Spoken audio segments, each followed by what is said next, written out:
మాజీ మంత్రి పేర్ని నాని చుట్టూ ఉచ్చు బిగిస్తున్నట్టే కనిపిస్తోంది. పేర్ని కుటుంబానికి చెందిన గోడౌన్లలో నిల్వ ఉంచిన రేషన్ బియ్యంలో దాదాపు 7,500 బస్తాలు మాయమైనట్టు గుర్తించారట అధికారులు. అయితే రేషన్ బియ్యం మాయం కేసులో A1గా ఉన్నారు పేర్ని నాని భార్య జయసుధ.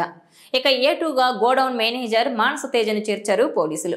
గోడౌన్ నుంచి MLS పాయింట్స్ PDS బియ్యం రవాణా చేస్తున్నట్టు గుర్తించారట.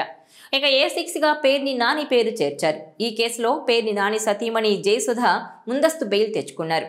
ఇప్పుడు నాని కూడా హైకోర్టులో బెయిల్ పిటిషన్ వేశారు. అయితే తనను చుట్టుముట్టిన కేసులతో పేర్ని నాని ఒంటరయ్యారా అన్న వాదన కూడా వినిపిస్తోంది. నాని సతీమణి జయసుధను విచారించినా తనను అరెస్టు చేస్తారనే ప్రచారం జరుగుతున్నా గానీ పార్టీ నుంచి కనీస స్పందన కరువైందన్న అభిప్రాయం వ్యక్తమవుతోంది. పార్టీ నేతలెవరూ కూడా నానికి మద్దతుగా మాట్లాడింది లేదు. ఎందుకంటే పేర్ని నాని సహా కొడాలి, వల్లభనేని ఇలా పలువురు కీలక నేతలను కేసులు వెంటాడుతున్నాయి. ఈ నేపథ్యంలోనే ఒకరికొకరు మద్దతు ప్రకటించుకునే అవకాశం కూడా లేకుండా పోయిందనే అభిప్రాయం వ్యక్తమవుతోంది. ఇదిలా ఉంటే ఈ మొత్తం ఎపిసోడ్లో పేర్ని కుటుంబం కంటే కూడా వైసీపీనే ఎక్కువగా బద్నామైందన్న టాక్ కూడా వినిపిస్తోంది.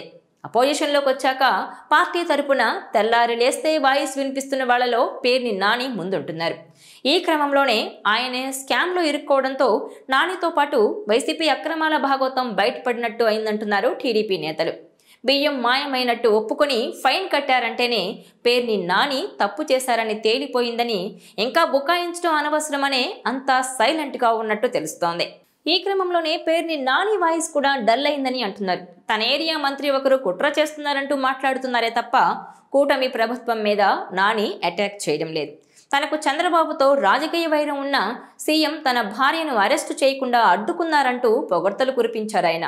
ఇలా మీడియా ముందుకొస్తే మాటల ప్రవాహంతో దూసుకుపోయే పేర్ని నాని చల్లబడిపోయినట్టు కనిపిస్తోంది. ఆయన ప్రెస్ మీట్లో కూడా మాటల్లో విరుపులు, విమర్శలు, వెటకారాలు లేకుండా పోయాయి. వైసీపీ హయాంలో జయసుధ పేరిట గోడౌన్ను నిర్మించారు పేర్ని నాని. దాన్ని పౌర సరఫరాల శాఖకు అద్దెకిచ్చారు.